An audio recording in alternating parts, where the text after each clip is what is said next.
자, 할렐루야.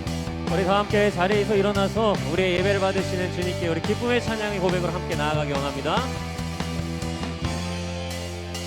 주님을 바라보는 자, 주님을 바라보는 자, 넘치는 새 힘을 얻으리.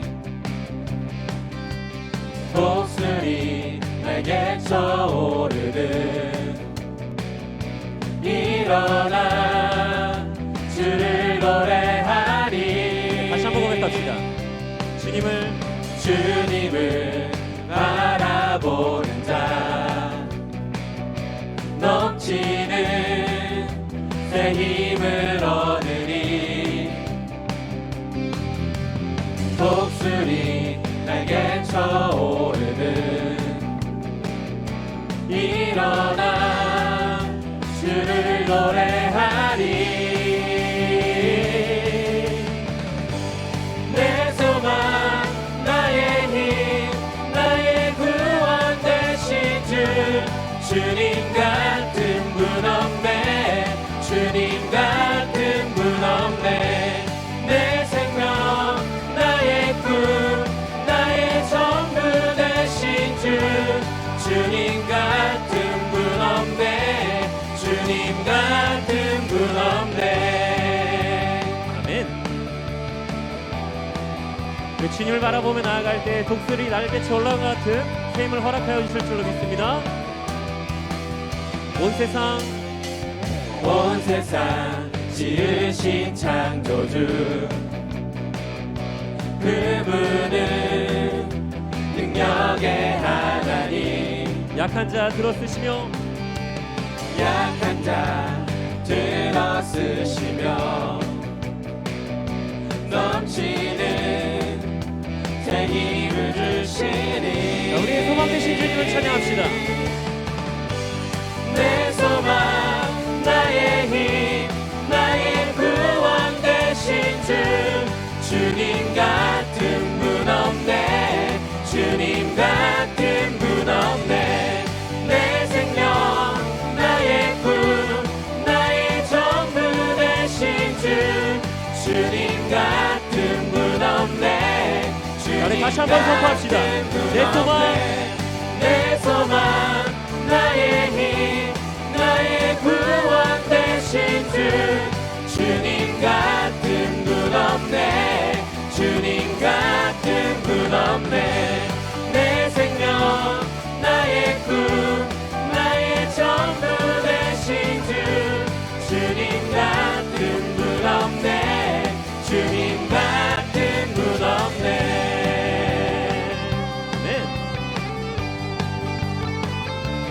자, 여러분 우리의 모든 삶이 주님께 속해 있음을 우리 선포하며 나아갑시다.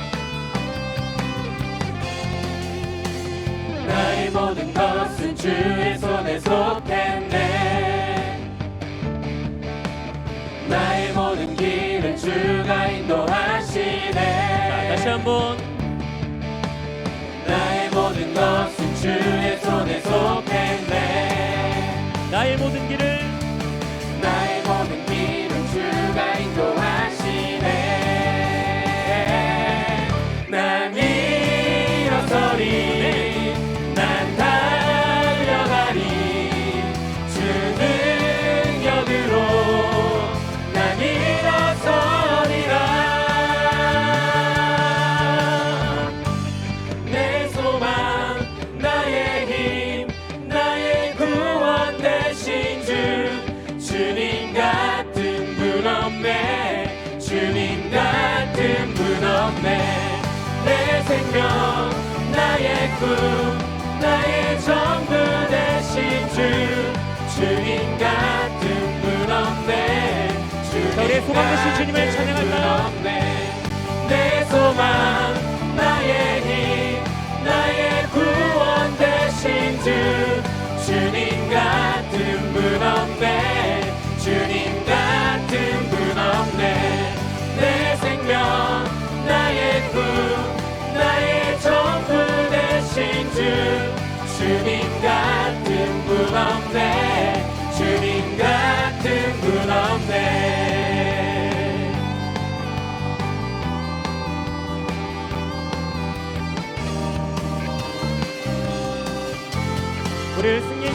인도하시는 주님을 찬양하며 나아갑시다. 아멘.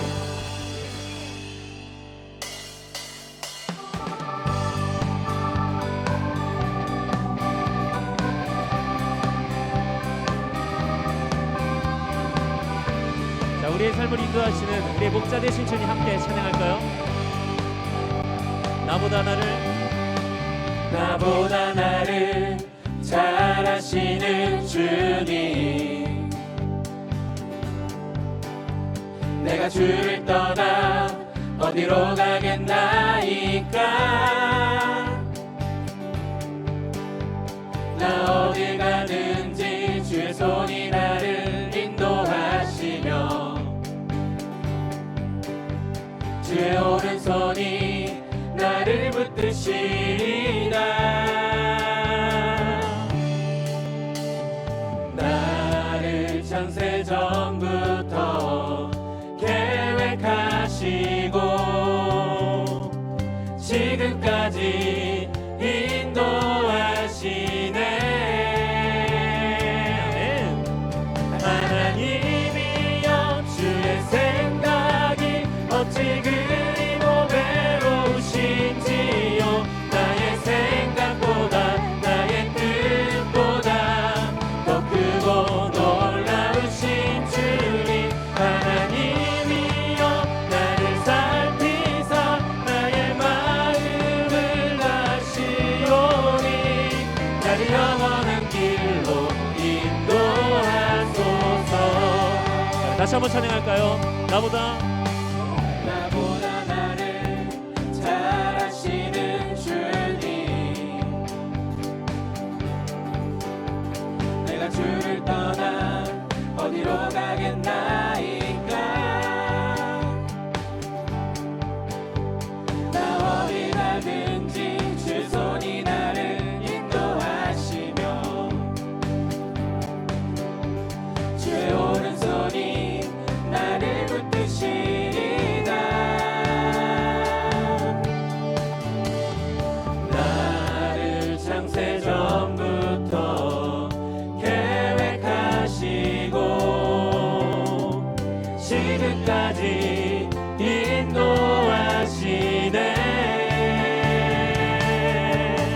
하나님이여 주의 생각이 어찌 그리 모배로우신지요. 나의 생각보다 나의 뜻보다 더 크고 놀라우신 주님. 하나님이여 나를 살피사 나의 마음을 아시오니 나를 영원한 길로 인도하소서. 나를 창세전부터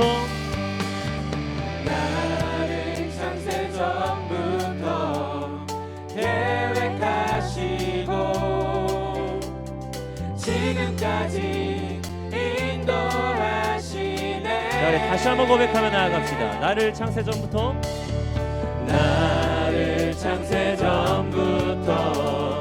계획하시고 지금까지 인도하시네. 하나님이여 주의 생각이 어찌 그리 모배로우신지요. 나의 생각보다 나의 뜻보다 더 크고 놀라우신 주님. 하나님이여 나를 살피사 나의 마음을 아시오니 나를 영원한 길로 인도하소서. 다시 한번 하나님이여 주의 생각이 어찌 그리 모배로우신지요.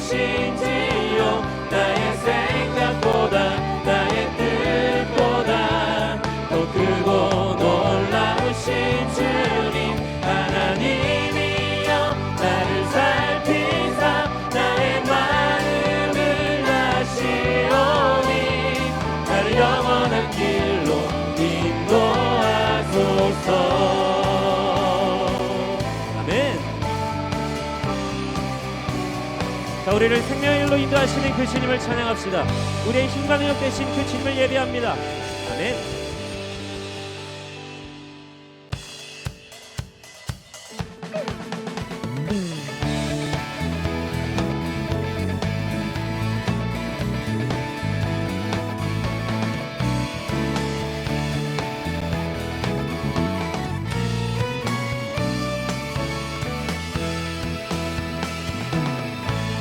자, 이 시간 우리의 힘과 능력 되신 그 주님을 함께 찬양합시다. 다 함께 하늘 위에 주님 밖에 내가 사모할 자 이 세상에 없네. 내 맘과 힘은 믿을 수 없네. 오직 한 가지 그 진리를 믿네. 주는 나의 힘이요, 주는 나의 힘이요, 주는 나의 힘이요. 영원히 주를 의지하리, 영원히. 자, 주님 우리의 힘과 능력 되심을 믿으십니까? 네, 다시 한번 고백할까요? 하늘 위에 주님 밖에 내가 사모할 자 이 세상에 없네. 내 맘과 힘은 믿을 수 없네. 오직 한 가지 그 진리를 믿네. 자, 다 함께 주는 나의 힘이요, 주는 나의 힘이요, 주는 나의 힘이요. 영원히 주를 의지하리. 주는 나의 힘이요, 주는 나의 힘이요, 주는 나의 힘이요. 영원히 주를 의지하리, 영원히.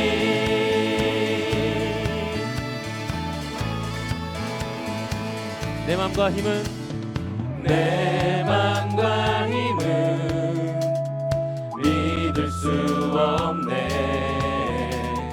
오직 한 가지 자, 무엇을 그 진리를 믿네. 주는 나의 힘이요, 주는 나의 힘이요, 주는 나의 힘이요.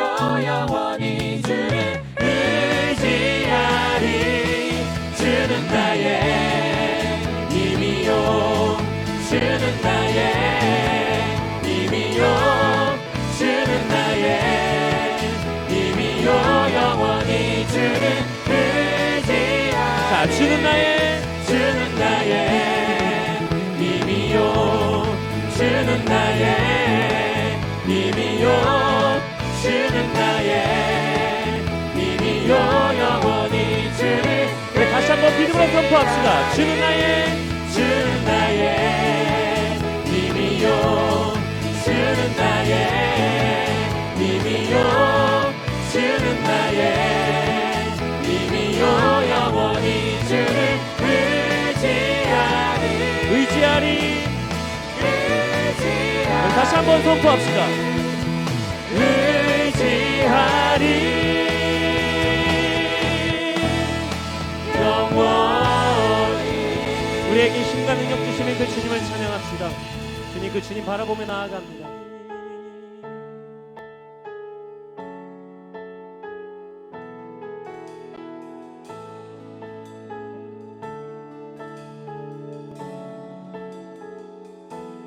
온 땅에 주인 되신 주님이 내 이름 아시며 상한 맘 돌보네.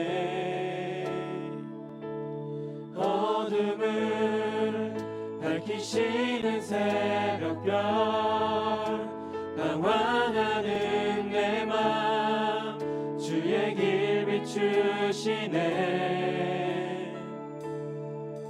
나로 인함이 아닌 주가 행하신 일로 나의 행함이 아닌 오직 주로 인하여 나는 오늘 피었다 지는 이름 없는 꽃과 같네. 바다에 있는 파도 안개와 같지만 주는 나를 붙드시고 부르짖음 들으시며 날 귀하다 하시네. 주님은 나의 죄를 보시고 사랑의 눈으로 날 일으키시네. 바다를 잠잠하게 하시듯 내 영혼의 폭풍 고요케 하시네. 나로 인함이 아닌 주가 행하신 일로 나의 행함이 아닌 오직 주로 인하여 나는 오늘 피었다 지는 이름 없는 꽃과 같네. 바다에 있는 파도 안개와 같지만 주는 나를 붙드시고 부르짖음 들으시며 날 귀하다. 다시 한번 고백합시다. 나는 오늘 피었다 지는 이름 없는 꽃과 같네.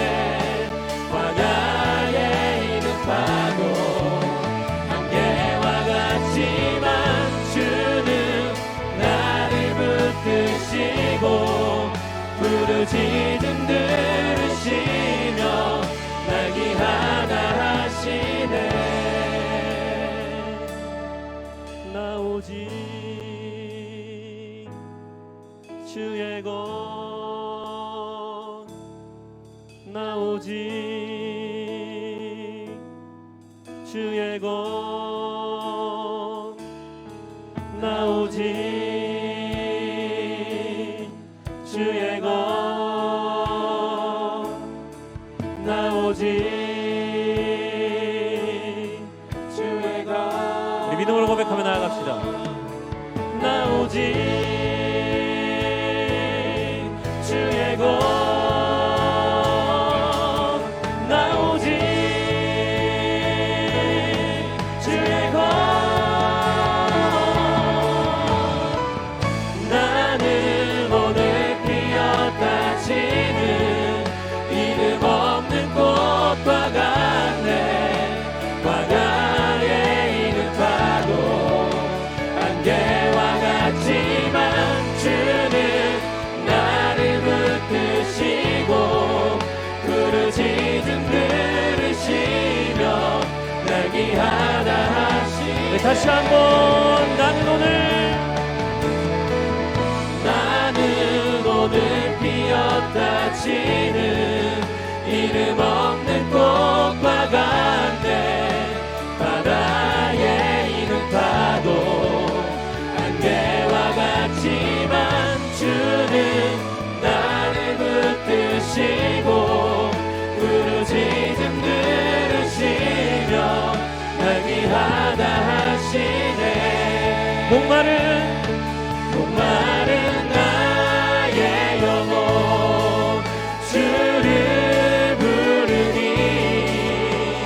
나의 맘 만져 주소서. 주님만을 원합니다. 원합니다. 나의 맘 합시다. 목마른 나의 영혼 주를 부르니 나의 맘 만져 주소서. 주님만을 원합니다. 더 원합니다. 나의 맘 우리 주님께 우리의 믿음의 고백을 다하여 목마른 나의 영혼 목마른 나의 영혼 주를 부르니 나의 맘 만져 주소서. 주님만을 원합니다. 더 원합니다. 나의 맘 만져 주소서. 제 6장에서부터 10장까지는 노아와 대홍수에 대한 이야기예요. 하나님께서 사람 지음을 후회하셨습니다. 사람의 생각의 그 악한 것과 그 사람의 계획의 악한 것을 보시고 또 세상의 죄가 관영함을 보시고 세상 사람 지으심을 후회하시고 이제 심판하기로 결정하셨습니다. 왜 하나님이 세상을 심판하기로 결정하셨습니까? 가장 결정적인 이유는 지난주에 설명을 했지만 하나님의 아들들이 사람의 딸들을 데려다 결혼하기 시작했대요. 여기 하나님의 아들은 누구고 사람의 딸은 누굽니까? 여러 가지 해석이 있지만 가장 이제 정확해 보이는 해석은 하나님의 아들은 아벨, 순교자 아벨의 계보의 사람들이라는 거예요.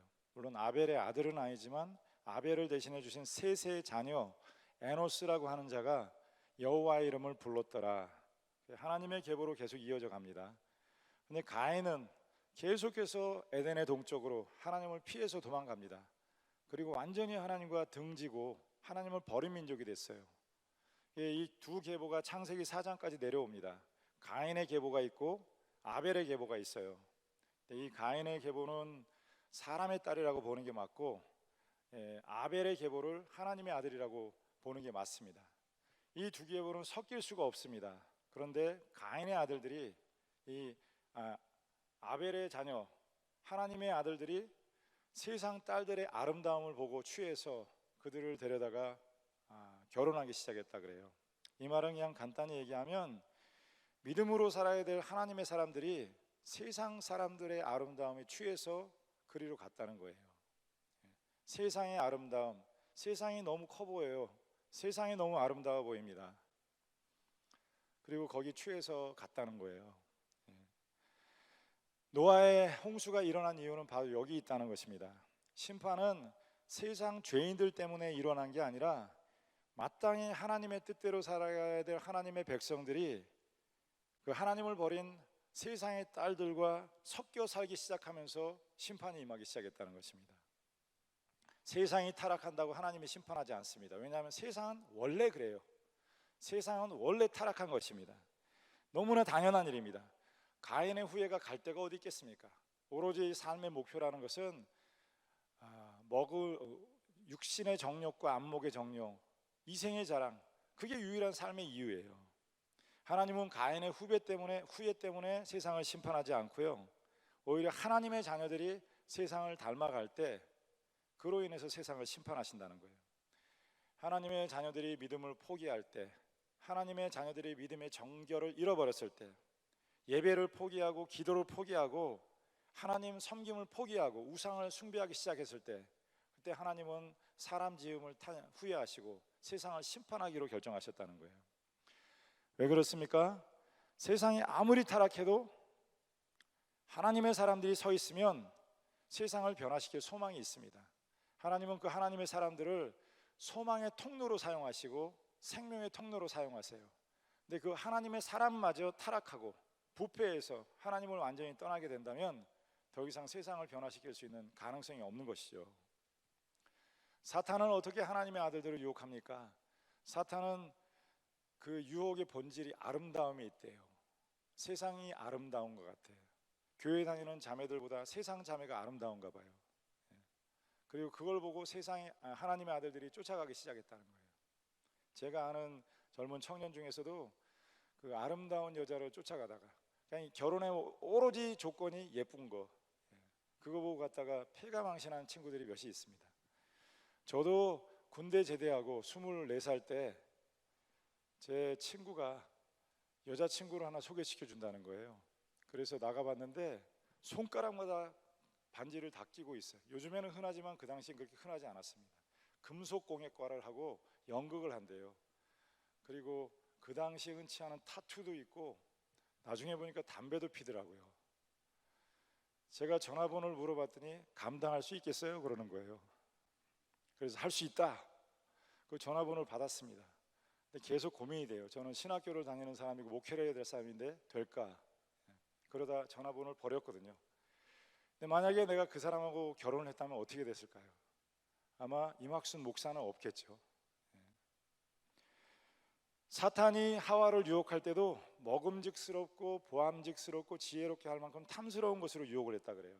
여러분, 먹음직스러운 사람을 보면 조심하십시오. 탐스러워 보이는 사람이 있으면 조심하십시오. 그 사람이 여러분을 심판의 자리로 인도할 것입니다. 영원한 저주의 자리로 인도할 거예요. 먹음직스럽고 보암직스러운 물건이 있으면 조심하십시오. 그것이 여러분을 타락으로 부패로 인도할 것입니다. 물론 우리도 세상에 삽니다. 세상의 딸들을 만나지 않을 수 없습니다. 그렇지만 신앙인의 본분을 벗어나면 안 된다는 거예요. 세상의 딸들과 만날 수 있지만 믿음을 잃어버리면 안 된다는 거예요. 여러분이 세상의 딸들을 변화시키든지 아니면 세상의 딸들이 여러분을 타락시키든지 예배의 자리를 떠날 수는 없다는 거예요. 믿음의 정결을 잃어버리면 안 된다는 것입니다. 자기 신분을 잊고 하나님의 아들이라고 하는 신분을 잊고 세상으로 넘어가면 안 된다는 것입니다. 잠시 유혹을 받을 수는 있습니다. 그런데 흔들리면 안 돼요. 마음을 뺏기면 안 됩니다. 죄라고 하는 것이 임계점이라는 게 있습니다. 물이 70도 80도에 끓지 않지만 100도가 되면 끓는 거예요. 죄가 어느 정도 한계에 차면 그러면 하나님의 심판이 임합니다. 죄를 짓고 아무 이상이 없는 것 같아요. 죄가 계속 진행이 됩니다. 타락하고 부패하고 그 부패가 끝에 가면 어디까지 갈까요? 그 타락함이 끝에 가면 어디까지 갈까요? 그 끝은 심판이라는 거예요. 하나님께서 지금은 그냥 넘어가 주십니다. 실수가 있어도 넘어가 주셔요. 그냥 봐주십니다. 기다려 주세요. 마치 자녀가 잘못하면은 잘못한지 알지만 기다리고 또 기다립니다. 그런데 어느 정도 임계치가 되면은 기다릴 수가 없는 것입니다. 마치 그 나이가라 폭포에 가면은 이렇게 물이 흘러가는데 어느 정도 지점이 되면은 no turning back, 뒤로 돌아올 수 없다는 거예요. 더 이상 가면 돌이킬 수가 없다는 것입니다. 이제 폭포 밑으로 추락할 수밖에 없다는 거예요. 몸에 암덩어리가 생기면 어느 정도 커지기 전까지는 약 먹고 방사성 치료해서 해결이 됩니다. 그런데 너무 중요해 버렸어요. 너무 커져 버렸어요. 제 친구 한 사람 그 아내가 육두종암인가 허벅지 근육에 암이 생겼대요. 그래서 지금 아산병원에서 수술을 하게 됐는데 요만한 골프공 공만한 사이즈의 암인데 허벅지에 살을 전부를 도려내게 됐다 그래요. 도려낼 수밖에 없습니다. 그런데 만약에 그게 임파선이나 주변 신경으로 연결이 됐다 그러면 죽는 거래요. 그때 수술도 안 된다는 거예요. 사람의 죄가 많아지니까 하나님께서 선포하십니다. 여호와의 신이 더 이상 사람들과 함께하지 않겠다. 왜냐하면 그들이 육체가 됨이니라. 하나님이 사람을 떠나시는데 그 이유가 뭡니까? 사람이 육체가 됐다는 거예요. 사람은 짐승처럼 육체와 영을 가지고 있습니다. 짐승은 육체만 있지만 사람은 영이 있습니다. 그런데 타락하고 부패한 인간, 하나님의 형상을 점점 잃어버리고 짐승이 되어버렸습니다. 사람이 그냥 시집가고 장가가고 먹고 마시고 오로지 하는 일이 짐승과 다를 바가 크게 없어요. 하나님의 신이 그들을 떠나시기로 했다 그래요. 그리고 하나님의 심판이 임하게 되는데 6장부터 이제 시작이 됩니다. 다음 주에는 이제 노아의 심판, 방주에 대한 이야기가 나오는데 하나님께서 40일 동안 주야로 비가 내리게 하시고 온 세상을 물로 심판하시겠다 그래요. 근데 비가 하늘에서 내리는 것, 땅에서 수증기가 올라와서 내리는 게 아니라 여기 성경에서 말씀하시는 비는 이제 하나님이 천지를 창조하실 때 물을 둘로 나누셨다 그래요. 하늘 위의 물과 궁창 아래의 물로 나누셨다 그래요. 궁창 아래의 물은 바다가 되는 것이고 궁창 위의 물이 물층이 있었다는 거예요.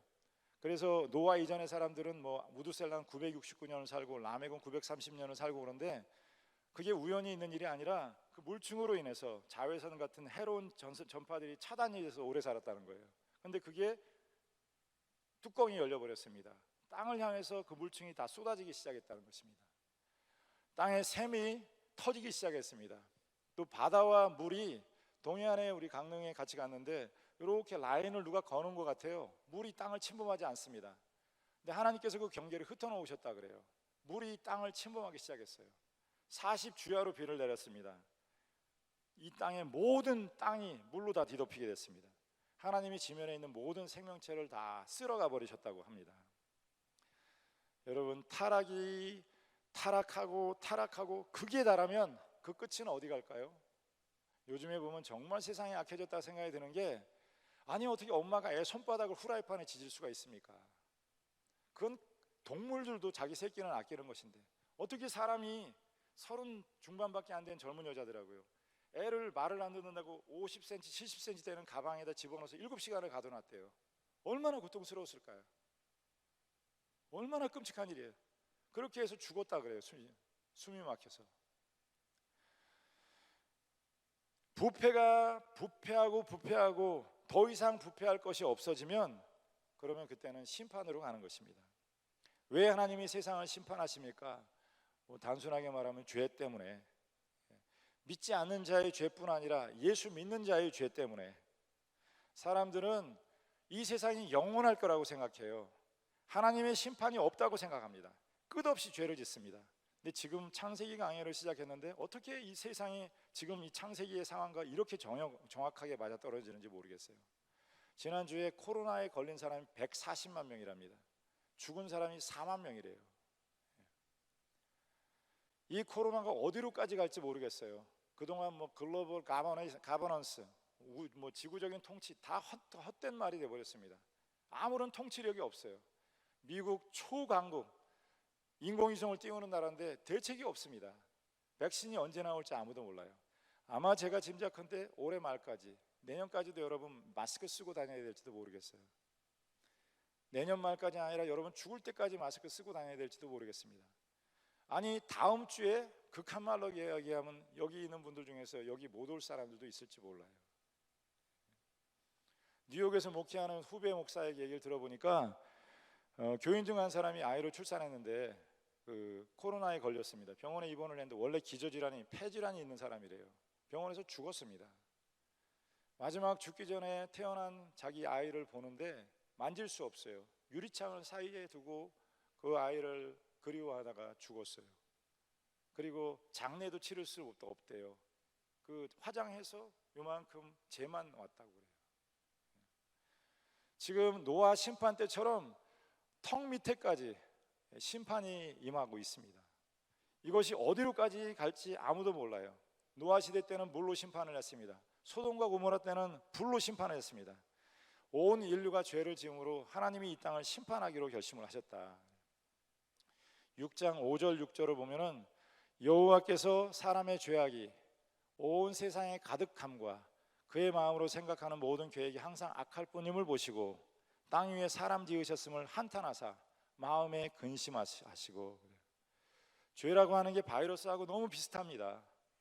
바이러스처럼 너무 쉽게 전염이 됩니다. 죄 지은 사람 옆에 있으면 자연스럽게 죄를 짓게 돼요. 하나님의 형상대로 지은 사람이 그 하나님의 형상은 잊어버리고 사람의 형상, 죄인의 형상으로 살아가다가 죄인의 형상을 가진 사람을 만나서 애를 낳습니다. 똑같은 죄인을 낳는 거예요. 나중에는 처음 그 사람의 형상은 완전히 없어져 버리고, 마치 이 복사기 프린트를 하면 복사된 게 똑같이 나와야 되는데 복사기가 고장이 나면은 복사기가 흐릿하게 되다가 나중에는 전혀 알아볼 수 없는 글이 나오는 것처럼 사람이 타락하고 나니까 그 안에 하나님의 형상을 완전히 잃어버리고 그냥 죄된 인간의 형상만 남게 되었다는 거예요. 마치 암이 점점 커져가면은 그것이 온몸에 퍼져서 더 이상 어떻게 해볼 도리가 없으면 그러면 죽음이 임하는 것처럼 이제 심판이 이 땅 위에 임하게 되었다. 오늘 6절에는 참 듣기 불편한 말이지만 하나님이 지면을 쓸어버리시겠다, 이 세상을 쓸어버리시겠다는 말이 5번이나 반복해서 나오는 거 있죠. 우리 같이 한번 읽어볼까요? 7절을 한번 읽어보겠습니다. 7절 앞에 자막이 있습니다. 시작.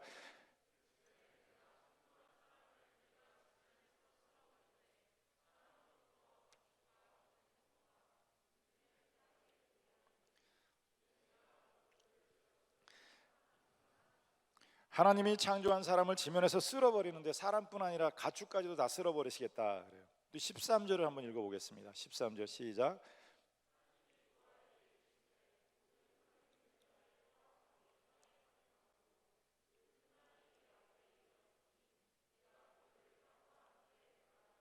인간의 악이 하늘에까지 이르렀으므로 내가 그들을 이 지면에서 쓸어버리시겠다.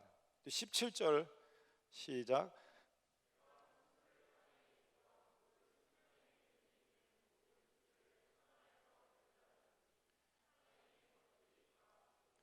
생명의 기운이 있는 모든 것을 천하에서 멸절하겠다. 땅에 있는 것이 다 죽으리라. 이런 심판의 말을 5번이나 계속해서 반복해서 하십니다. 무슨 뜻입니까? 하나님이 더 이상 볼 수가 없다는 거예요. 두고 볼 수가 없다는 거예요. 죄가 너무 많아서. 회기불능이란 단어가 있는데 돌아올 수 없다는 거예요. 어느 지점까지는 돌아올 수 있습니다. 부부관계가 안 좋아도 어느 정도까지는 돌아올 수 있어요.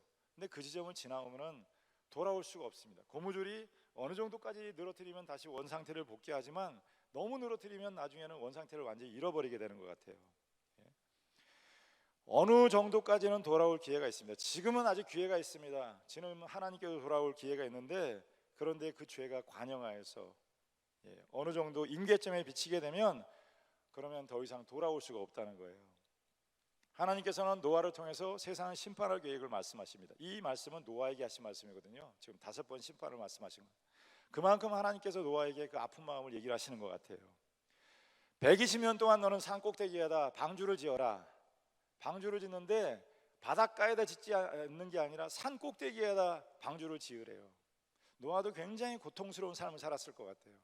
방주를 짓는데 산이 아니라 바다에다 지으니 사람들이 얼마나 조롱했겠습니까? 야, get a mind. 정신 좀 차려라. I some kind of nut. 미친 거 아니야? 정신 차려. 제정신이 어떻게 산 꼭대기에다 지냐? 또 배를 만들면 한 해, 2해 만들고 말지. 무슨 120년 인생을 그걸로 다 소모할래? Where is your life? 너 삶이 어디 있어? 그러다가 인생 끝나는 거 아니야? 그런데 노아는 산 꼭대기에 방주를 지으면서 120년 동안 사람들에게 선포를 합니다. 이제 곧 하나님께서 물로 세상을 심판하실 것이다. 돌아와라. 하나님께로 돌아오라. 근데 사람들이 듣질 않습니다. 조롱해요. 지금도 선지자들 통해서, 목회자들 통해서 하나님께서 계속 심판의 말씀을 하는데 무슨 그런 심판, 조롱하고 하나님의 말씀을 들으려고 하지 않습니다. 마치 히로시마에 1945년 8월 15일 그 원자폭탄을 투하할 때 경고의 메시지를 계속 보냈다고 합니다. 삐라를 뿌리고 이제 몇 월 며칠 날 여기에 폭탄이 떨어질 텐데 이것은 한 번도 써보지 않은 살상 무기인데 방사선으로 인근의 20km 지점에 있는 사람들은 다 죽게 될 것이다. 그러니 속히 그 지역을 피하고 도망가라. 아무도 그런 폭탄이 있을 거라고 믿지 않고 받아들이지 않았습니다. 그날 폭탄이 떨어졌을 때 20만 명이 죽었대요. 사람들은 노아의 말을 듣지 않고 노아를 조롱하고 하나님의 심판의 계획을 조롱합니다. 아무도 하나님의 심판을 원망할 수 없어요. 하나님께서는 계속해서 120년 동안 돌아오도록 권면하셔요. 변명할 수 없습니다. 한계 상황이 넘어갔어요. 집을 샀는데 집 안에 가보니까 벽지를 뜯어보니까 벽지에 바퀴벌레가 쫙 깔려 있는 거예요. 예전에 어느 집을 갔는데 예전 집들은 벽에다 이렇게 나무로 판넬을 해놨었거든요. 나무로 뜯어보니까 그 나무 안에 이 습기가 있고 그러니까 바퀴벌레가 살기 좋은 조건인가 봐요. 그냥 바퀴벌레가 꽉 차 있는 거예요. 들어가고 싶은 마음이 없어서 다른 집을 갔던 기억이 나요. 천장을 열어보니까 천장에 구더기가 버글버글거려요. 화장실에 가니까 화장실에 구더기가 버글버글거려. 어느 정도 있다면 방역을 하고 그 집을 쓰겠지만 그 정도 되면은 그 집에 들어가 살 수가 없습니다. 그러면 그 다음 방법은 휘발유를 뿌리는 거예요. 휘발유 뿌려서 불 지르고 집을 다 태워버린 다음에 새로 집을 세우는 것입니다. 여러분, 무슨 짓을 해도 괜찮습니까? 무슨 짓을 해도 괜찮아요? 죽으면 그만입니까?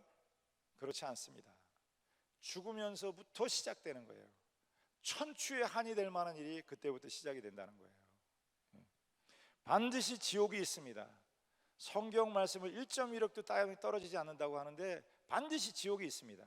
한 번 죽는 것은 정한 것이고 죽은 후에는 심판이 있느니라.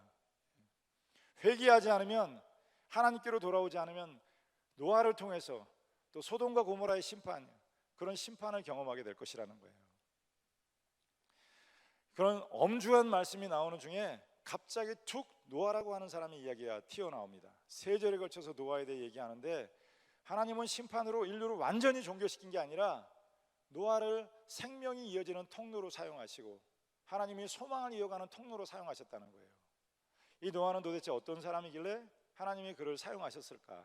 그게 오늘 이제 설교 말씀의 취지입니다. 노아는 어떤 사람입니까? 한번 말씀을 보겠습니다. 8절 말씀을 볼까요? 8절 시작. 그러나 노아는 여호와께 은혜를 입었더라. 저를 한번 따라해 주시겠습니까? 그러나 노아는 하나님께 은혜를 입었더라. 그러나라고 하는 것은 앞에 문장을 반박하고 새로운 문장을 시작하는 그런 의미가 있죠. 모든 사람들이 죄를 지어서 이제 하나님이 심판하기로 결정했지만, 그러나 노아라고 하는 사람만큼은 하나님의 은혜를 입었더라. 노아는 무엇보다도 하나님의 은혜를 입은 자라 그래요. 여러분, 이 자리에 있는 사람들은 하나님의 은혜를 입은 자들인 줄로 믿습니다. 그렇지 않으면 이 시간에 여기 와서 앉아 있을 수가 없을 거예요. 내가 똑똑한 게 중요한 게 아니라, 여러분, 비행기가 떨어지면 1등석도 같이 떨어집니다. 어떤 사람이 내 비행기는 1등석인데, 여러분, 비행기 추락하면 1등석에 있는 사람들도 같이 추락하는 거예요. 지구가 이렇게 코로나 사태가 생기니까 빈부격차가 없어졌습니다. 어느 곳이나 마찬가지예요. 능력 있는 게 중요한 게 아닙니다. 은혜를 입는 게 필요하다는 거예요. 은혜를 아는 사람, 은혜를 입은 사람은 겸손해집니다. 교만하지 않습니다. 나는 그런 사람이 아닙니다. 그런 자격이 없는 사람이에요. 그런데 하나님이 이렇게 나를 구원해 주신 은혜를 생각하고 감사해. 저희 아들 녀석이 요즘에 철이 드는지 전화만 하면 고맙다 그래요. 감사하다. 조금 생각이 달라지는 것 같아요. 가만히 생각해 보니까 받은 바 은혜가 너무 크다. 친구들 보니까 빚 없는 사람이 없는데 빚 안 지고 여기까지 온 게 너무 감사하다. 사람은 누구라도 자기 지은 죄대로 판단하면 다 감옥 가야 됩니다. 여러분, 그냥 다 까발리면 여러분 다 감옥 가야 돼요. 있는 대로 다 밝혀진다면 이렇게 고개 들고 서 있을 수 없어요. 그런데 하나님께서 은혜로 감추어 주시고 덮어 주시는 게, 그게 은혜라는 거예요. 은혜란 뭐냐? 그냥 우리식의 얘기로 하면 특혜 받는 거예요. 특혜. 하나님께서 자격이 없는데 자격 있는 자로 인정을 해주시고, 또 그럴 만한 사람이 아닌데 그럴 만한 사람으로 인정을 해주시고요, 죄 없다고 인쳐주신다는 것입니다. 나는 물로 심판받아야 되는 사람들 중에 있는 사람인데 하나님이 나를 구원해 주시고요, 아무 조건 없이 예수님의 십자가의 보혈의 피로 내 죄를 덮어주시고, 그리고 하나님의 자녀로 삼아주셨다는 것입니다. 여러분, 이 자리에 앉아있는 사람은 이미 특혜를 받은 사람들입니다. 하나님의 구원의 방주에 들어와 앉아있는 사람이에요. 이렇게 하나님 앞에 나와서 예배드린다는 것 자체가 얼마나 크게 감사한 일인지 모릅니다. 어제 결혼 예배 학교를 했는데 여기 몇 사람 있는 것 같아요. 10커플하고 같이 했습니다. 그 자리에 있다는 게 얼마나 축복인지 몰라요. 결혼이 무엇이고 어떻게 가정생활을 해나가야 되는지, 제가 만나는 모든 세상 사람들 다 비난하고 경멸하고 무시하고 그렇게 살아갑니다. 그런데 결혼이 그런 게 아니라 하나님이 창조하신 가정의 모습이 어떠해야 된다는 거, 그 자리에서 그렇게 말씀을 같이 나눌 수 있다는 것 자체가 복이 있는 것이죠. 중요한 건 여러분이 능력이 있어서 이 자리에 온 게 아니라는 거예요. 여러분이 훌륭해서 이 자리에 온 게 아니라는 거예요. 하나님이 불러주시고 은혜를 주셨기 때문에 이 자리에 있을 수 있다는 것이죠. 그리고 노아는 누굽니까? 9절 말씀을 한번 보겠습니다. 9절 시작.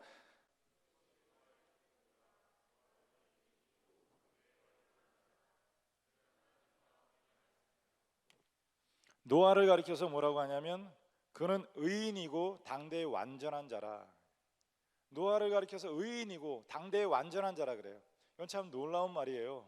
왜냐하면 로마서 1장 말씀에 의인은 없나니 하나도 없다. 다 치우쳐서 그릇된 길을 가고 있고 심판받을 자리에 가고 있다고 그렇게 선포를 해버렸습니다. 그런데 노아는 어떻게 의인이고 당대의 완전한 자라는 그런 표현을 들을 수가 있을까요? 여기 분명하게 짚고 넘어가야 되는 것은 노아의 행실이 완전한 것은 아니라는 거예요. 나중에 뭐 술 취해가지고 발가벗고 자고 있다가 아들 간에 형제 간에 불화가 생길 만큼 어떻게 보면 약간 알코올 중독 같은 모습도 있고요. 그런 하나님의 아들들과 세상의 딸이 결혼할 만큼 그렇게 죄악이 관영해진 시대에 살았다는 것 자체가 죄에 물든 거라는 것이죠. 일제시대에 대한 얘기들이 많지만 저는 비극의 역사라고 생각해요. 일제시대에 산 사람들은 다 친일을 한 것입니다. 그 시대에 숨쉬고 살았다는 것은 친일을 한 거예요. 그렇게 악한 세대에 숨쉬고 살았다는 것은 그의 영향이 나에게 있지 않을 수가 없다는 것이죠. 여러분 지금 교회에 와 있지만 여러분도 다 세상에 살다가 왔습니다. 그러니 여기 있다고 완전히 다른 사람이 아니라 세상 사람이 가지고 있는 그런 부조리들을 다 가지고 있습니다. 그 사람들이 하는 거 다 하고 있어요. 그 죄가 다 우리에게도 있다니까요. 노아도 역시 그 세상 사람들이 짓고 있는 그런 모든 죄의 영향이 다 있는데 왜 하나님은 노아를 의인이고 당대의 완전한 자라고 그렇게 표현을 하셨을까요? 그것은 그가 삶에 흠이 없고 점이 없고 완벽한 행실로 살았다는 의미가 아니라 그런 세대에도 불구하고 노아는 끊임없이 하나님께로 돌아가려고 하고 하나님의 이름을 부르고 하나님을 예배하는 자리에 있었다는 거예요. 하나님은 그런 그의 열망과 그런 간절함 그것을 보시고 그를 의인이라고 당대의 완전한 자라고 인정해주고 계시다는 것입니다. 노아는 그 세대에 살고 있지만 그 세상 사람들의 유행을 따라가지 않습니다. 노아는 그 시대에 살고 있지만 그 세상 사람들의 가치관을 따라 살지 않아요. 여러분 많은 사람들 굉장히 신실한 믿음의 사람이라는 걸 제가 알고 있는데 세상이 어떻게 돌아갑니까? 지금 그냥 스펙을 쌓고 어떻게든지 한 발짝 앞서 나가서 남보다 뒤처지지 않으려고 하는 시대에 지금 영어 단어 몇 자 외우고 돈은 더 저축하고 그러는 것 더 그게 나을지도 모르겠죠. 그런데 그런 세상의 유행이나 가치관을 따라 살지 않습니다. 아담처럼 아벨처럼 셋처럼 그들이 벗어나온 에덴으로 다시 돌아가려고 하는 그런 마음들이 있습니다. 노아는 세상이 끝이 아니고 돌아갈 본향이 있다는 것을 알았고요. 이 세상이 주는 그런 치명적인 아름다움에서 자기를 지키고 거슬러서 하나님께로 돌아가고자 하는 마음이 그에게 끊임없이 있었다는 거예요. 연어라고 하는 그 물고기는 회귀 본능이 있습니다. 전에 그 샌프란시스코에서 그 위어 우즈 파크이라고 하는 데가 있는데 연어가 지나가는 골목인가 봐요. 이렇게 낮은 샘물이 지나가는데 거기에 이만큼 큰 연어들이 거슬러 올라가더라고요. 그냥 거의 기어 올라가는 수준이에요. 보니까 그 스크래치가 생겨서 피가 흐르고 그러는데도 그걸 거슬러 올라가는 거 있죠. 물고기처럼 세상을 거슬러서 하나님을 향해서 가고자 하는 마음이 그에게 있었다는 거죠. 하나님은 그런 노아를 가리켜서 당대의 의인이고 완전한 자라고 그렇게 인정을 해주고 계십니다. 여러분 우리는 다 이 세상에 살고 있습니다. 세상 물을 마시고 있고 세상 공기를 흡입하고 있습니다. 그 세상의 가치관이 뼛속까지 침투해 오고 있습니다. 죄를 물처럼 마시고 공기처럼 호흡하고 살아갑니다. 그런데 그게 죄라는 생각을 하지 않습니다. 요즘엔 뭐가 옳고 그른가조차도 구별이 잘 안 돼요. 진리라고 하는 것은 구별하는 데서부터 시작이 된다 그래요. 남자는 여자가 아닙니다. 여자는 남자가 아닙니다. 근데 그것까지도 흐트러져 버렸습니다. 요즘에 그 동성애하는 사람들이 커밍 아웃 한다고 하지 않습니까? 클라스에 갇혀 있다가 나와서 나는 동성애자다 이걸 표현하는 게 커밍 아웃 한다 그런데요. 그건 사실은 옛날 생각으로 하면 참 부끄러운 일이고 죄인데 그걸 부끄럽게 생각하지 않는 거예요. 죄라고 생각하지 않는 것입니다. 죄를 짓고 살아가는데도 죄를 죄라고 생각하지 않습니다. 남에게 엄청난 폐를 끼쳤는데도 미안해하지 않아. 막 서슬돋친 말들을 서슴없이 인터넷 같은 데 글을 올리는데 상당히 주의를 기울이셔야 됩니다. 왜냐하면 말은 없어지지만 글은 없어지지가 않아요. 어느 순간 그것이 여러분의 삶에 굉장히 치명적인 위해 요소가 될 수가 있다는 걸 기억하셔야 돼요. 그런데 보면 어떤 사람인지 몰라도 그렇게 사람을 모멸감을 주고 사람을 죽음에까지 이뤄가는 그런 말들을 합니다. 그런데도 그걸 부끄러운지 전혀 생각하지 않습니다. 교회가 하늘에 떠 있는 게 아니라 세상에 있기 때문에 교회에 와서 예배를 드리지만 역시 우리 마음속에도 그런 죄의 성향들이 그대로 존재합니다. 그런데 그래도 교회가 다른 것은 노아처럼 하나님께로 돌아가려는 마음을 가지고 있다는 거예요. 하나님의 이름을 부르고 하나님을 찬양하고자 하는 마음을 가지고 있다는 것입니다. 세상의 딸들과 섞이지 않고 신앙의 정절을 지키고자 하는 마음들을 가지고 있다는 거예요. 그래서 참 교회가 소중해. 왜냐하면 누가 여러분에게 죄를 회개하라고 얘기를 하겠습니까? 그렇게 살면 안 된다고 누가 얘기하겠습니까? 회개하지 않으면 심판이 임한다는 말을 누가 여러분에게 하겠습니까? 그렇게 살지 말라고 말할 수 있는 사람이 누가 있겠어요?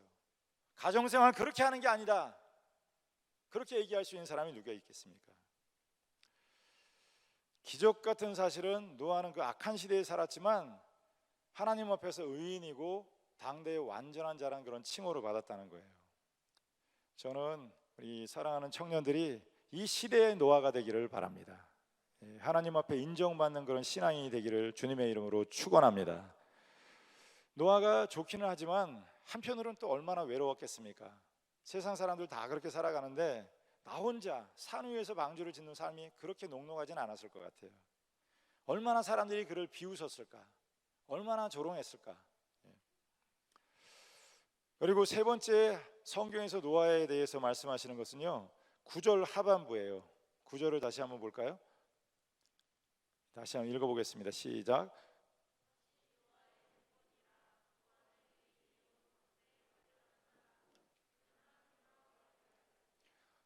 노아는 어떤 사람입니까? 노아는 하나님과 동행하며 살아갔다고 그래요. 에녹처럼 하나님과 동행하며 살아갔다고 성경은 기록합니다. 그 4장에는 10고조에 대한 얘기가 나옵니다. 셋의 자손 중에서 10명, 그 사람뿐이 있었던 게 아니라 많은 사람이 있었겠죠. 그러나 가장 기억할 만한 사람들의 이름을 적었을 거예요. 그 10명은 다 하나님의 이름을 불렀던 사람들입니다. 믿음을 가졌던 사람들이고, 근데 그 중에서 하나님과 동행했다고 표현한 사람은 2명밖에 없어요. 누구죠? 에녹과 노아. 민수기 13장에는 가데스 바네아에서 가나안 땅을 염탐했던 12명의 정탐꾼의 얘기가 나옵니다. 모세가 파견했습니다. 그런데 그 중에서 2명만 하나님과 동행했다 그래요. 그 둘이 누구죠? 여호수아와 갈렙이에요. 12명 중에 2명, 10명 중에 2명이에요.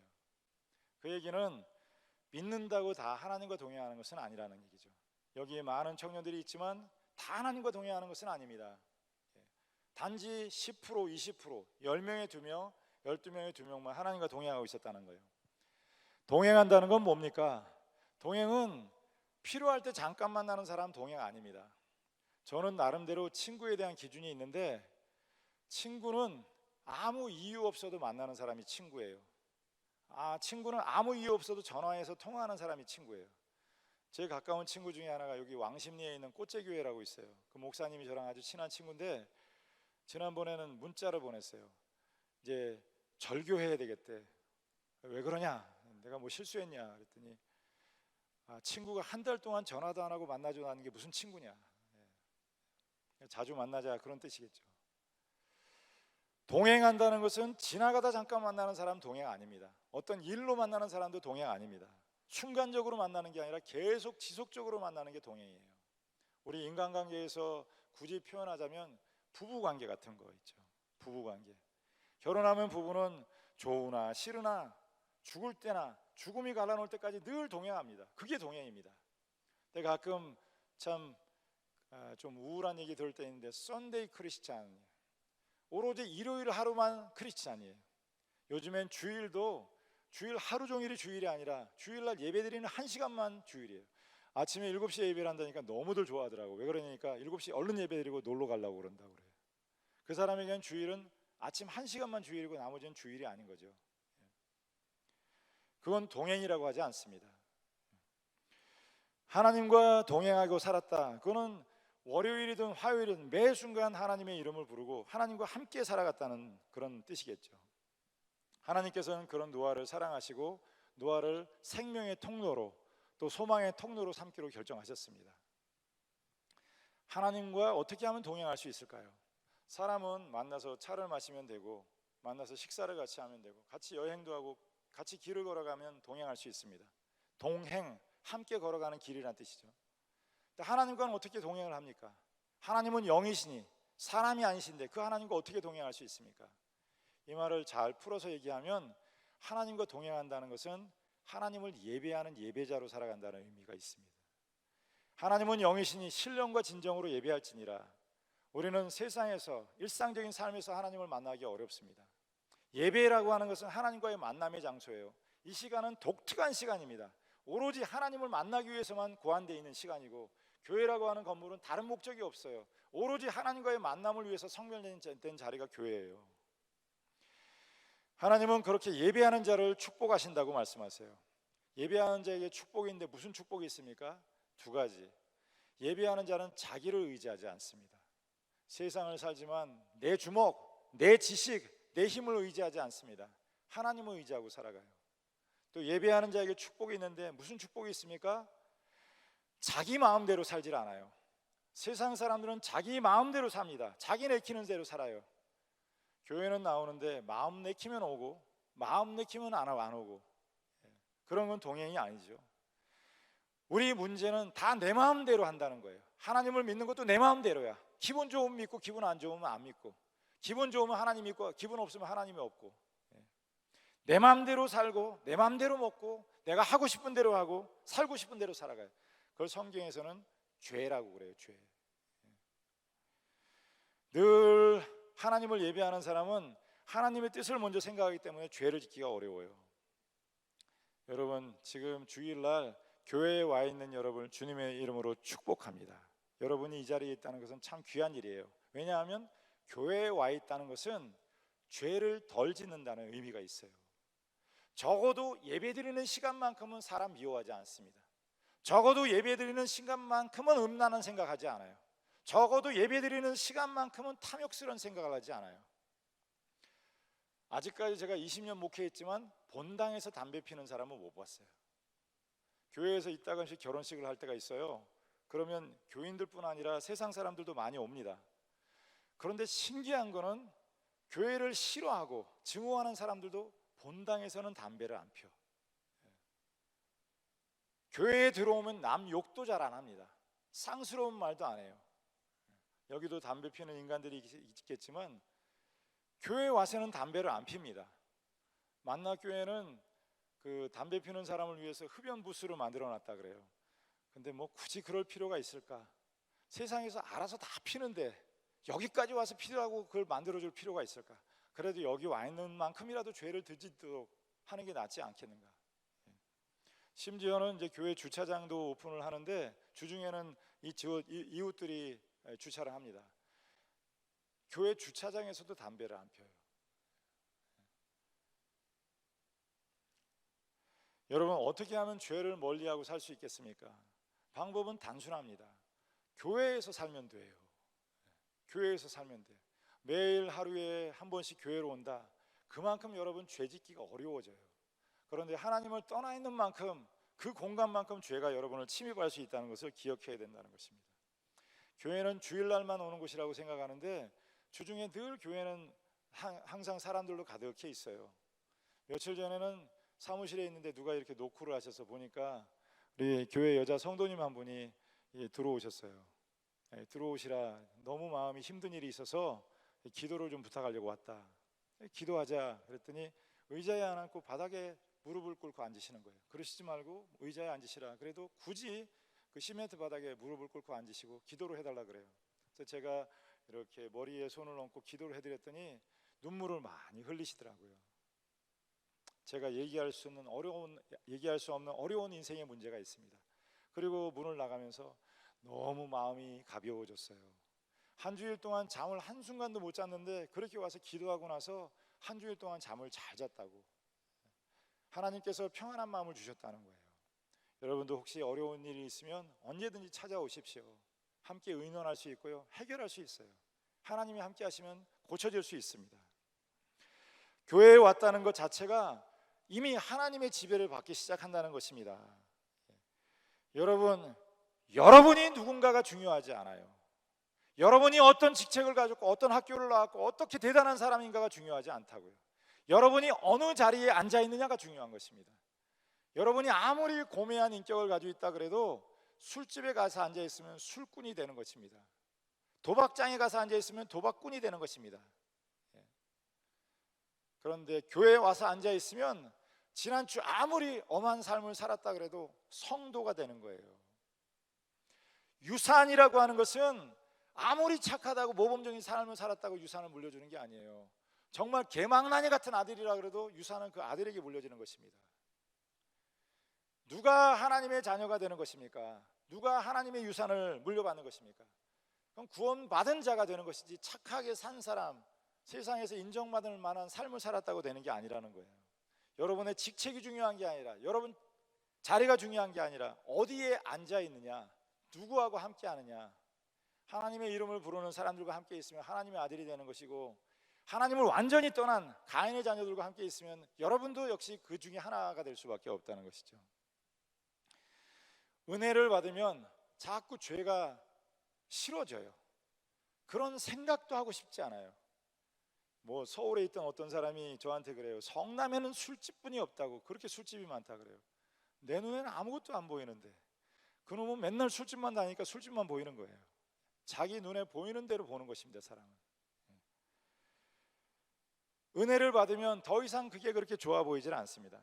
뭐 단순한 게, 여기 내가 좋아하는 물건이 있는데 이거보다 훨씬 더 좋은 물건을 찾으면 이전 것을 잊어버리고 새 것을 가지게 돼요.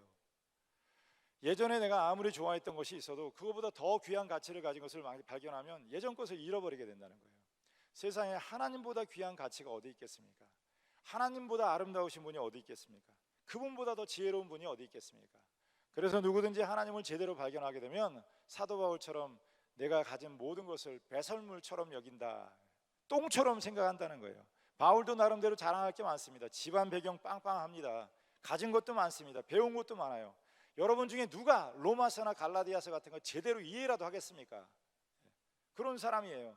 그런데 그 가진 모든 것을 다 배설물처럼 생각하고 그리스도의 십자가 외에는 결코 자랑하지 않겠다, 이렇게 고백을 하는 거예요. 왜냐하면 그 십자가의 아름다움을 보았기 때문에. 여러분, 예수를 믿고 하나님을 만났는데도 여전히 세상이 너무 커 보여. 여전히 세상이 너무 아름다워 보여. 세상의 딸들이 더 아름다워 보입니다. 그건 여러분이 아직까지 하나님을 만나지 못한 것이고, 그리스도 안에 있는 그 십자가의 능력, 그 가치를 발견하지 못했기 때문이라는 것입니다. 세상에서 제일 복받은 사람, 제일 행복한 사람은 누굽니까? 바로 당신, 여러분, 지금 이 자리에 앉아서 예배드리는 여러분, 여러분이 세상에서 가장 복받은 사람들이라는 것입니다. 말씀을 늘 묵상하고 최고의 가치가 되시는 그 하나님의 말씀을 듣고 그 말씀에 순종해 살아가는 여러분, 그 사람이 가장 복 있는 사람이라는 것이죠. 또 여기엔 나오지 않지만 히브리서 11장 7절에 이 노아에 대해서 한 가지 더 말씀을 하고 있는데, 믿음으로 노아는 아직 보이지 않는 일에 경고하심을 받아 경외함으로 방주를 준비하며 그 집을 구원하였으니 이로 말미암아 세상을 정죄하고 믿음을 따르는 의의 상속자가 되었느니라. 여기는 노아를 뭐라고 부르고 있냐 하면 의의 상속자다, 믿음의 후예다, 그렇게 부르고 있습니다. 여러분도 나중에 세상을 살다가 죽으면 다 나름대로 그 사람에 대한 평가가 있게 마련인데, 여러분 앞에는 어떠한 닉네임이 붙을까요? 여러분은 어떤 사람으로 기억되기를 원하십니까? 노아는 의로운 자요 당대의 완전한 자라. 노아는 하나님의 은혜를 받은 사람이었다. 노아는 하나님과 동행한 사람이었고, 노아는 의의 상속자였다, 믿음의 후예였다, 그런 별칭이 그에게 따르고 있었다는 거예요. 사실 노아가 그렇게 만만한 녹록한 삶을 살았던 것은 아닙니다. 이제 다음 주에 얘기를 하겠지만 홍수나기 120년 전부터 산 꼭대기에다 방주를 짓는 삶을 살아야 됐습니다. 방주는 독특해요. 방주를 배라고 생각하는 분인데 배가 아닙니다. 뭐 어디 육상가 해상가에서 실험을 해봤대요. 방주가 길이가 125m, 너비가 25m, 위에가 15m거든요. 창문이 하나도 없습니다. 그냥 완전히 밀봉되어 있는 상태예요. 근데 실험을 해봤더니 여러 가지 배들 중에서 유일하게 그 파도 압력 세기에 견뎌내더라는 거예요. 일반 배를 노아가 자기의 생각대로 만들었다면 그 40일 주야의 폭풍우를 견디지 못했을 것입니다. 이 배는 특징이 있는데 창문이 하나도 없어요. 오직 창문은 위로 들어왔던 문 하나밖에 없습니다. 왜 그럴까? 교회도 창문이 없죠. 왜 창문이 없을까? 생각을 해봤더니 40주야를 비가 내리고 물이 땅을 다 덮었습니다. 창문을 열면 뭐가 보일까요? 오로지 보이는 것은 죽음의 바다밖에 없어요. 죽음의 바다 위에 떠 있는 건 뭐겠습니까? 죽은 시체들밖에 없을 거예요. 그걸 보고는 살 수가 없어요. 그러니 그것들 보지 말고 위를 보라, 하늘을 바라보고 살아가라고 그렇게 만드신 것 같아요. 사람들이 얼마나 노아를 비웃었겠습니까? 가족이라고 이해했겠습니까? 아마 이혼을 당했을지도 모를 것 같아요. 누가복음 17장 27절 말씀에 노아가 방주에 들어가던 날까지 사람들이 먹고 마시고 장가들고 시집가더니 홍수가 나서 그들을 다 멸망시킬 때까지 하더라. 홍수가 나서 사람들이 완전히 다 멸망하기 전까지 사람들은 시집가고 장가가고 먹고 마시고 그 일을 계속했다는 거예요. 아무도 노아의 말을 주의 깊게 듣지 않았습니다. 방주를 누구를 위해서 만들었을까요? 생각을 해보니까 방주는 세상 사람을 위해서 만든 게 아니에요. 방주는 노아를 위해서 만든 거예요. 교회를 누구를 위해서 만들었을까요? 교회는 세상 사람을 위해서 만든 게 아니라 구원받은 하나님의 자녀들을 위해서 만든 거라는 거예요. 이 사람들이 언제 후회를 하겠습니까? 방주의 문이 닫힐 때, 비가 쏟아지기 시작할 때, 비가 쏟아지기 시작할 때도 회개하지 않았을 거예요. 한 주일 주야로 내리고 두 주일 땅이 점점 물에 차가기 시작할 때, 그때 후회하지만 후회해도 때는 늦으리에요. 이미 다시 돌이킬 수 있는 방법이 없습니다. 지면에 있는 모든 것들을 다 쓸어버렸다 그래요. 노아는 제가 짐작하기에 상당히 외로운 삶을 살았을 것 같아요. 고독한 인생을 살았을 것 같습니다. 사람들이 그를 조롱하고 비웃고 미친 사람 취급했을지도 모를 것 같아요. 여러분, 세상 사람들이 여러분을 다 좋아하고 인기가 있고 여러분에게 박수갈채를 쳐준다면 아마 여러분은 하나님의 사람이 아닐지 모릅니다. 세상 사는 게 너무 편하고 좋아요. 돈만 잘 벌고 또 이 집 있고 그러면 세상도 살만하다 이런 생각이 있습니까? 그러면 여러분은 아무래도 믿음이 가짜일 수도 있습니다. 하나님과 동행하면 불편하고 힘들게 살아갈 수밖에 없다는 거예요. 때로 사람들에게 오해도 받고 욕도 먹을 수밖에 없을 거예요. 어제 청년들 보니까 배우자가 신앙이 없는 사람들도 있는 것 같아요. 그 신앙으로 이끌려고 애를 쓰레기 눈에 보여서 안쓰럽더라고요. 쉽지 않을 거예요. 지금이야 결혼하니까 그냥 따라가겠지만 믿음이 없는데 교회로 온다는 거 고역이거든요. 그 일들이 쉽지 않을 거예요. 어떻게 보면 외롭고 고독한 길을 걸어가야 될지도 모를 거예요. 너는 맨날 교회만 가냐? 교회 가면 뭐 밥 주냐 떡을 주냐? 그 시간 알바를 해도 돈을 훨씬 더 벌 텐데 너는 왜 그렇게 돈을 쓸데없는 데 쓰냐? 그런데 여러분, 세상에서 환영을 받는 사람이라면 하나님에겐 환영받지 못하는 사람일 수 있고요, 하나님에게 환영받는 사람은 세상에서 환영을 받지 못할 수 있다는 것입니다.